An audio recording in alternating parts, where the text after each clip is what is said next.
Hello, this is David Bernstein. I'm founder of the Jewish Institute for Liberal Values, and this is the Jewish Contrarians podcast. And I'm delighted, as always, to be with my partner in thought crime, Brandy Shafatinsky. Hi, Brandy. Hey, David.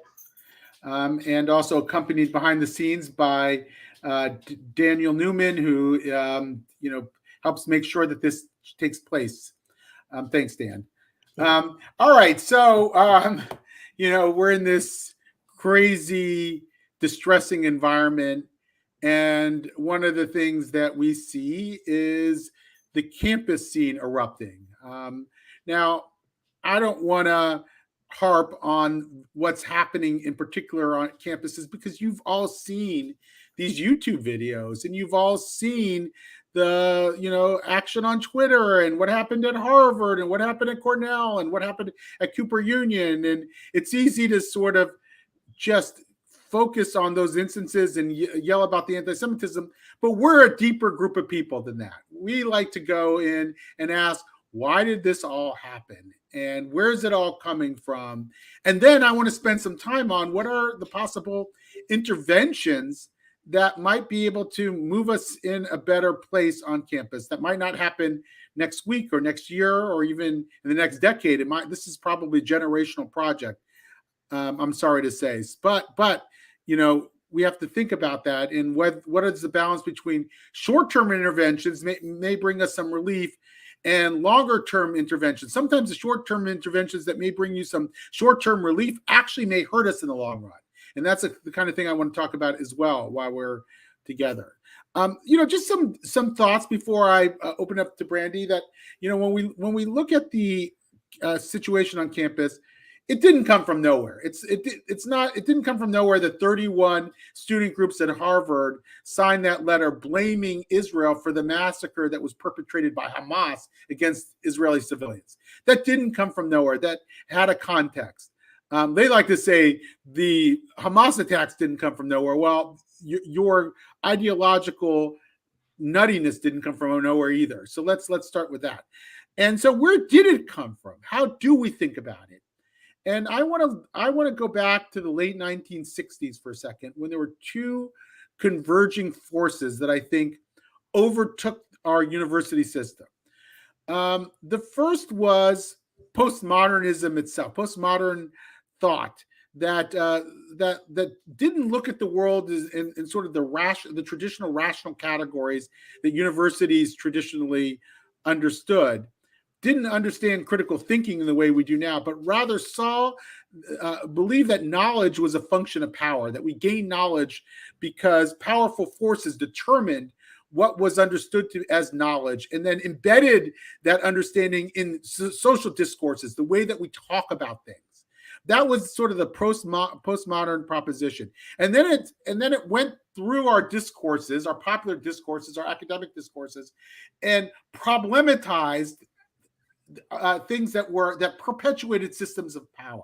That was how postmodernism worked.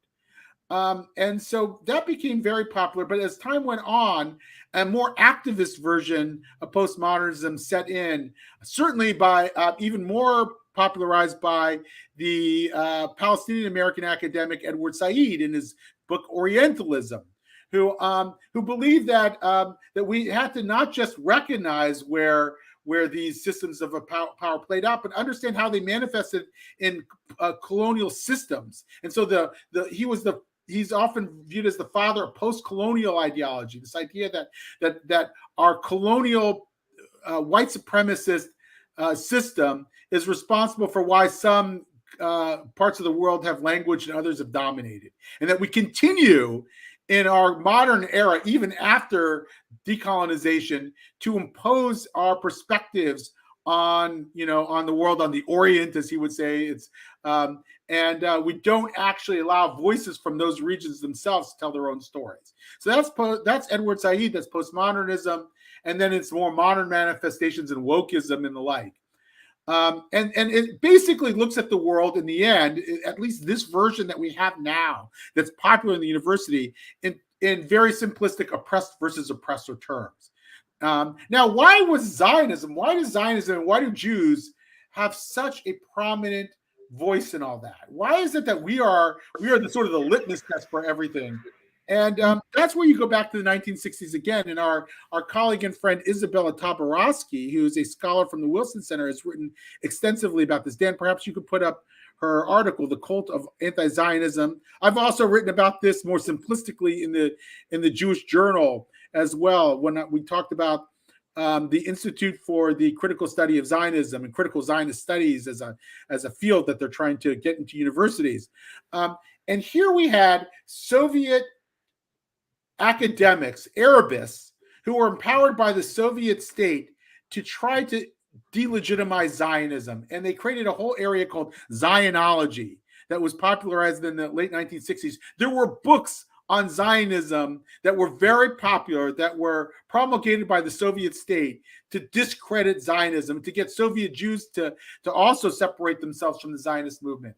And that gave force to the 1974 resolution, "Zionism is Racism," that was adopted by the General Assembly of the United Nations. And if you think about that, even though that was eventually repealed by the UN General Assembly in the 1990s, I believe, late 80s, early 90s, it still galvanized the international system, and the NGOs and everything within the UN became focused very much on Zionism. And you saw how Israel has been picked on by the United Nations over the years and is often the subject of like 40% of UN resolutions. And now you have the UN Human Rights Council, which is, as of a couple of days ago, chaired by Iran, of all countries.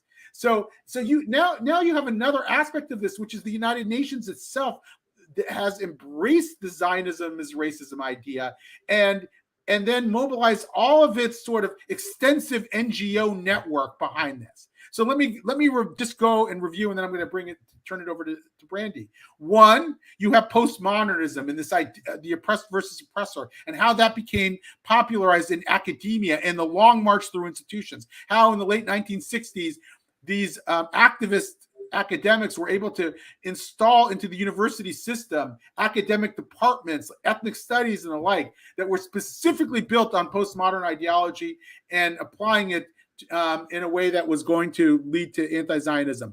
Then you had the Soviet Union and the Soviet state that popularized anti-Zionism as the sort of paradigmatic form of post-colonialism.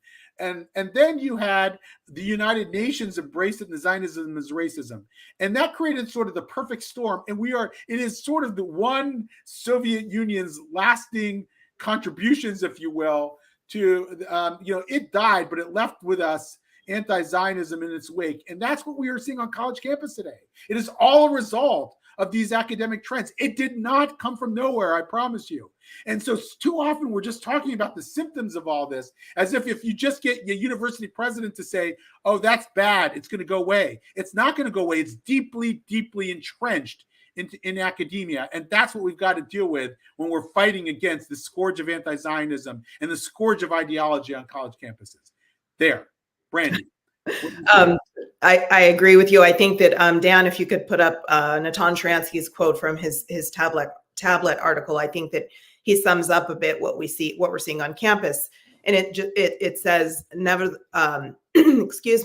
nevertheless, anti-Zionism, the new anti-Semitism, is a permanent feature of daily life at American colleges. What is more, Israel's opponents are equipped with new intellectual weapons, post-colonialist and other critical theories, wokeness, microaggressions, and various other ways of conveying the simplistic neo-Marxist idea of permanent struggle between oppressors and oppressed, in which the oppressed are always right and oppressors wrong, and should be silenced and attacked by any means possible. In this narrative, white colonial Israel is always the oppressor, while the Palestinians are always oppressed.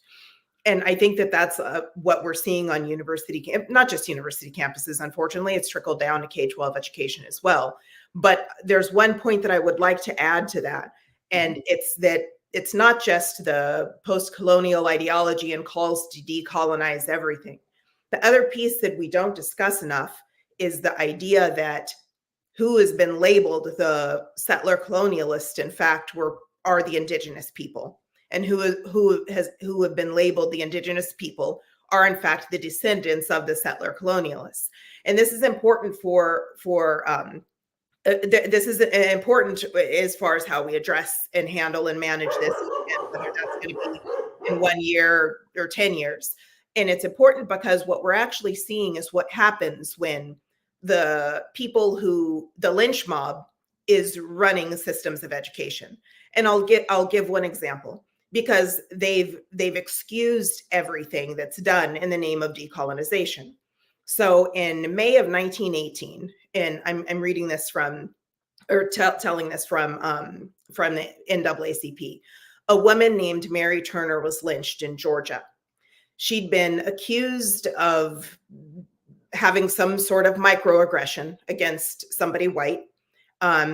She was hunted down. She was hung upside down from a tree, doused in gasoline and motor oil, and set on fire.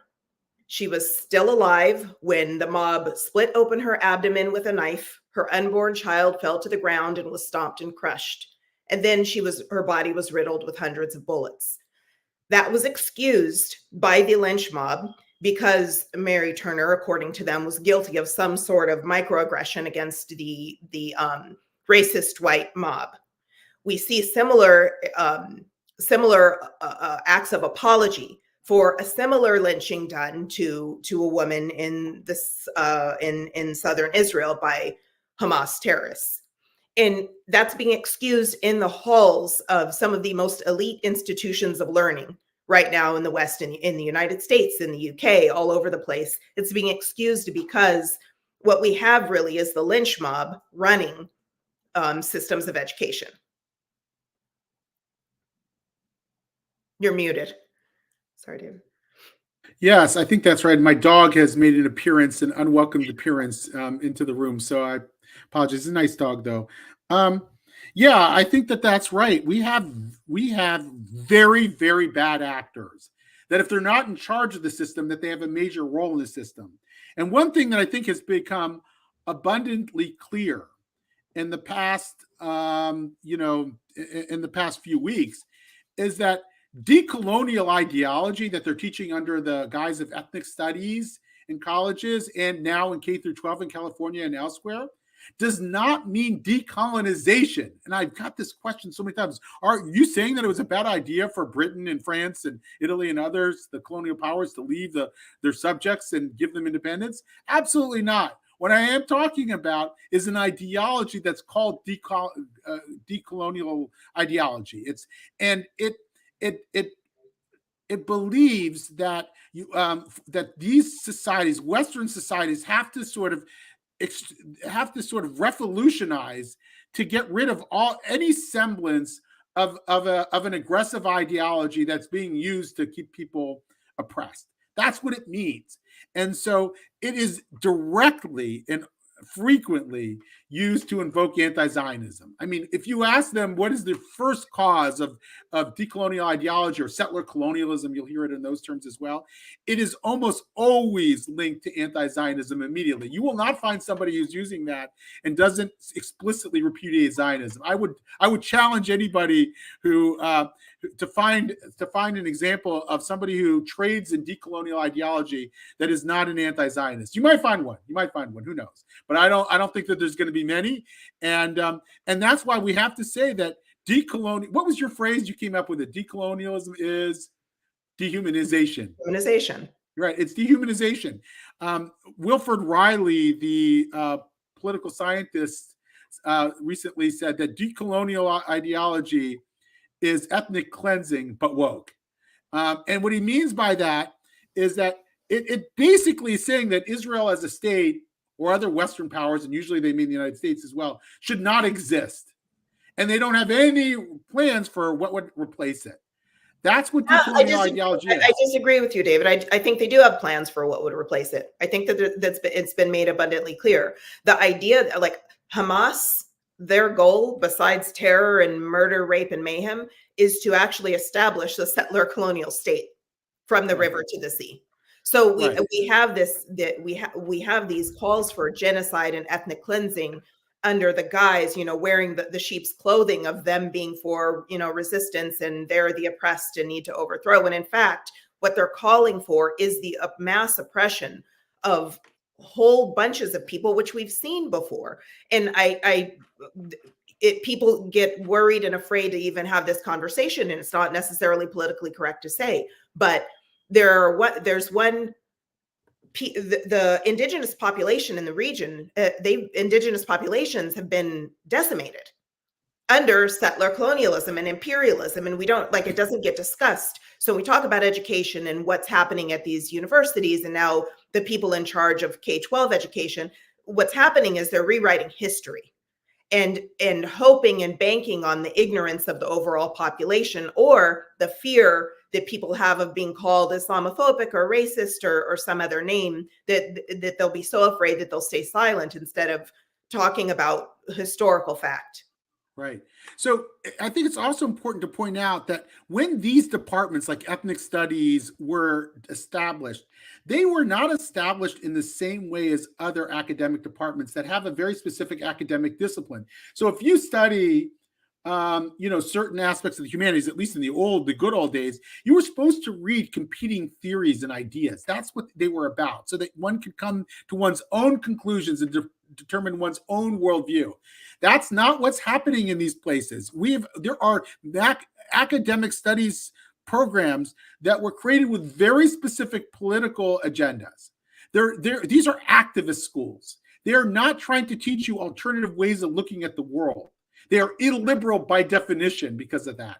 And that's what we've imparted to a generation of young people. Now, not all young people are, majors in ethnic studies or one of the other related disciplines, but they don't have to be, because the people who are the loudest are often the ones determining the narrative on campus. And these are the people that are completely inculcated in this ideology.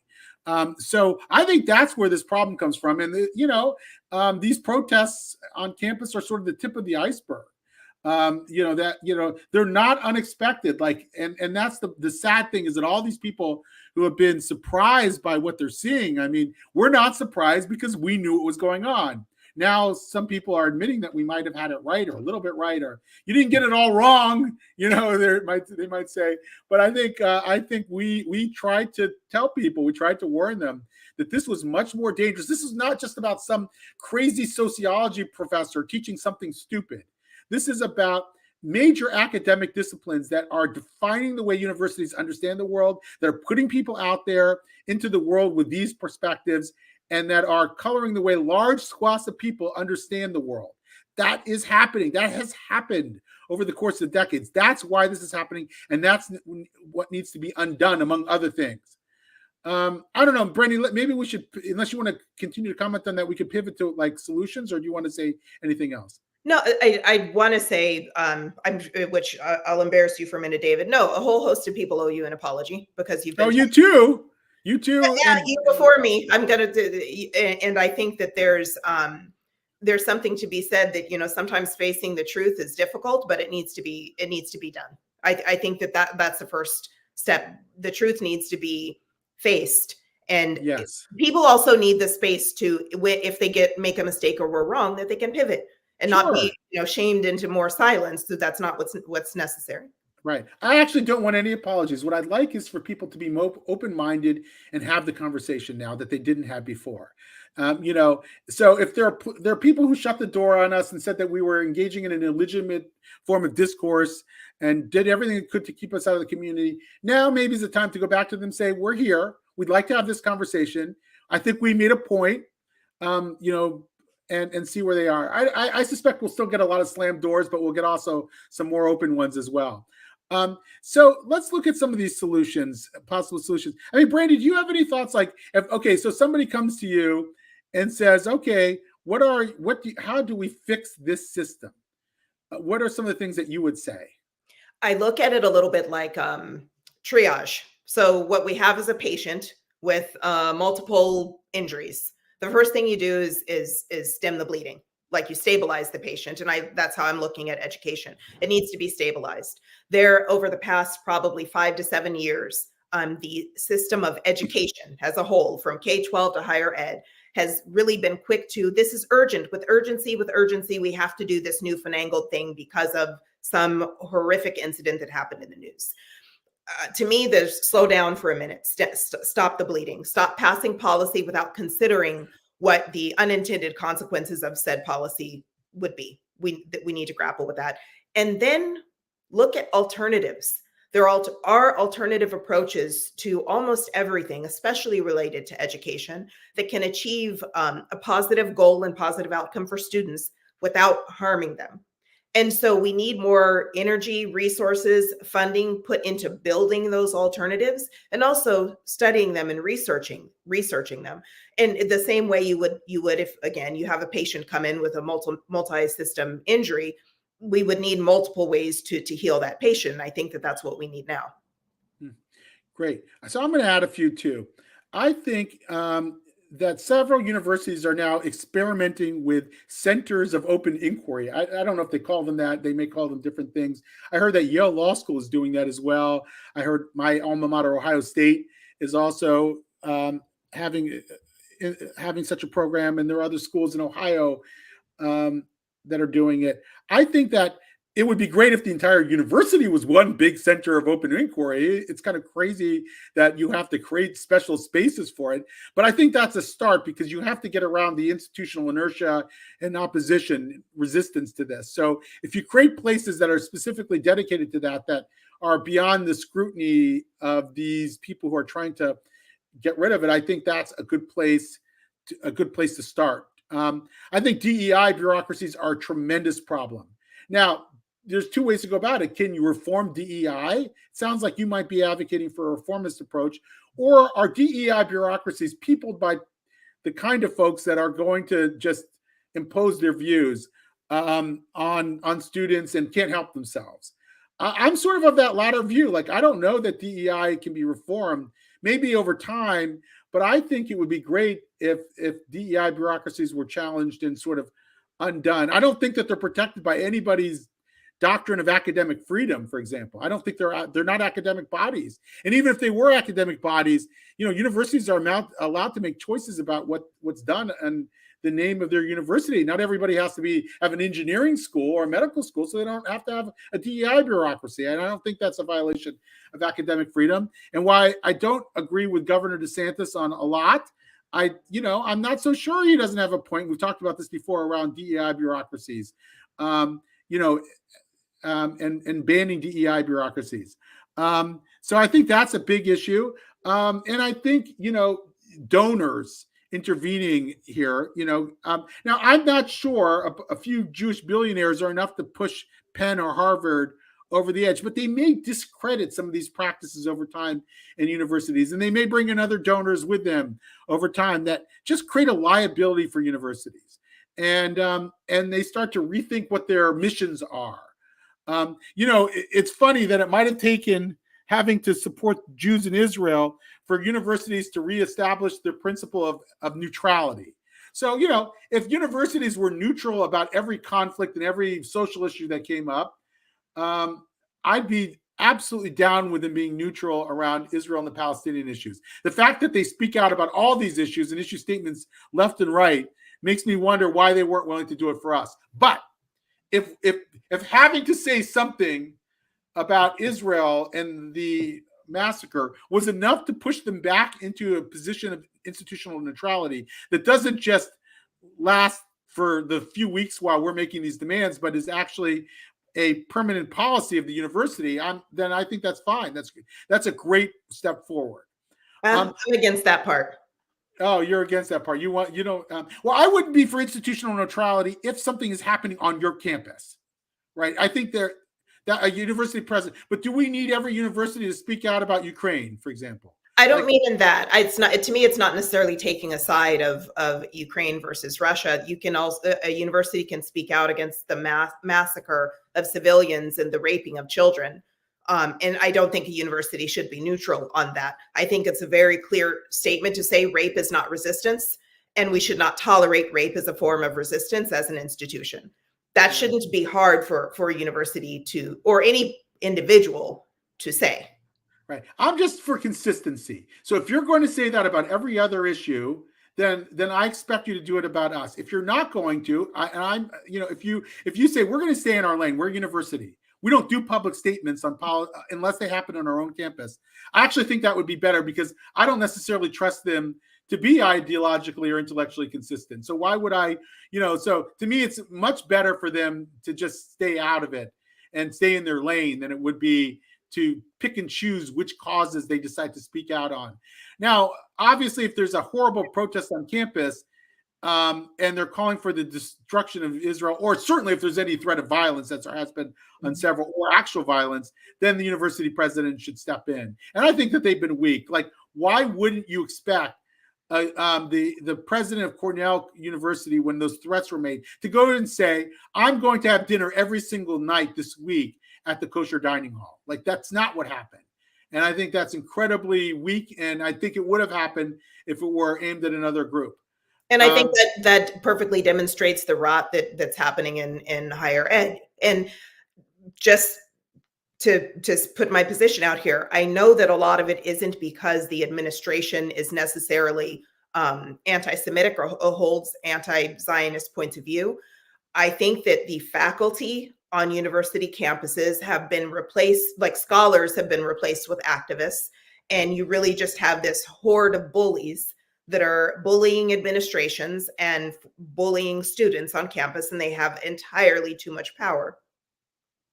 Yeah, absolutely. So that has to change, and that's a big ticket item. The other thing that could start changing this is that, after the affirmative action case really established sort of race neutrality in the law and its interpretation of the 1964 Civil Rights Act and the like, that is likely going to be applied to universities. There's going to be legal cases against universities that do things like sorting people into, into groups by virtue of race or gender or whatever.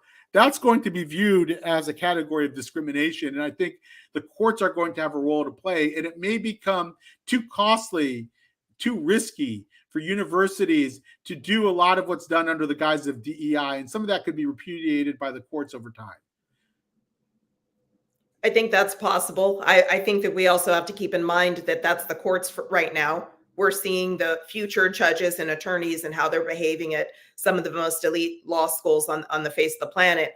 And they're going to be sitting in those positions soon. Yeah. And that concerns me. Yeah. Well, look, the editor of the Harvard Law Review, I don't remember his name, was involved in that horrible incident where they were trapping this Jewish student on campus with their keffiyehs and yelling, shame, shame, shame. I mean, that's illegal behavior. That's David, assault.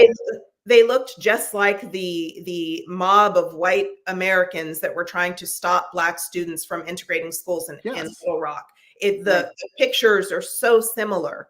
And this is what I meant. We have the lynch mob running things on college campuses and in K-12 education under the guise of social justice or decolonization. And I'm like, you're the bigots. You're right. They're the bigots. And some of this, what we're seeing on campus, the question is whether they should be allowed or not allowed. I'm a free speaker, so I want there to be protest. I think anybody should be able to protest about anything as long as it's not a direct cause of violence. But some of this is, to me, the moral equivalent of a KKK rally. Like when you're calling for the extermination of an entire state, when you're sharing hand glider memes that champion these Hamas terrorists that murdered the kids at this rave in southern Israel, that to me is the moral equivalent of a Klan rally. The hang glider is nothing but a noose. It might as well be a noose. It's the 2023 SJP's version of a noose. Exactly. So, and that imagery is not allowed on college campuses because it's a symbol of threat of a threat of violence. If there's a noose found on campus, the university launches an investigation. Law enforcement is called. The hang glider is the same thing. I think it's functionally the same as well. It's not how it's viewed right now. And the question is, do we want that level of regulation on campuses, or do we believe that those regulations, which are being denied Jewish students, but available to many others, those regulations are part of the problem? Like you could argue, like having a very regulated campus speech environment actually is reinforcing the very ideology that's giving rise to the anti-Semitism in the first place. Right. So I think that's the dilemma we find ourselves in. I'm not saying it should be regulated as far as policy and the rest. What concerns me is the moral deregulation. Right. It's the normalization of a hate symbol is okay when it's applied to Jews, but not okay when it's applied to anybody else. And I'm talking from from a moral and ethical standpoint, not necessarily policy. Got it. Agreed 100%. All right. Well, listen, it's been 30 minutes. I think we've had a very rich conversation on this. What the hell is happening on campus? Well, unfortunately, there's the iceberg metaphor, right? There, you see what's happening on the surface, it's the tip of the iceberg, but there's a lot beneath the surface that's happened over many, many years. And we've got to deal with it at that level, or you're not going to have long-term change. I mean, I know a lot of us want to come in and swoop in and fix this problem. Fixing the problem is dealing with the part of the iceberg that's beneath the surface. All right, it's a wrap. Thanks, everybody. Shabbat shalom, Brandy. Thanks, Shabbat shalom.